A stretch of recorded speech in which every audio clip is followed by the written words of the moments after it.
আজকে আমি তোমাকে দেখাবো কিভাবে মাসকালাই তুলতে হয়।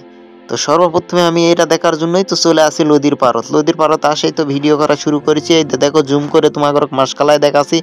আর এইদিকে একজন কিন্তু মাসকালাই তুলেছে, যায় আমার দুলাভাই হয়। দুলাভাই হোক আর ভাই হোক সেটা বড় কথা নয়, বড় কথা হচ্ছে যে এই গাছগুলাকে তুলেছে কেন, সেটাই হচ্ছে চিন্তার বিষয়।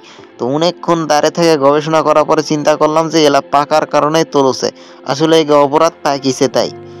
তো যাই হোক, এভাবেই মনে করো যে জোরপূর্বক গাছগুলোকে টেনে হেঁচড়ে মাটির থেকে আলাদা করে ফেলাচ্ছে, আর আমি ঘুরে ঘুরে খালি ভিডিও করে নিচ্ছি।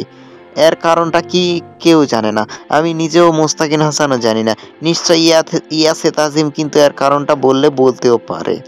তো যাই হোক, মাসকালাই কিন্তু খুব টেনে হেঁচড়ে কিন্তু জোরপূর্বক তুলতাছে।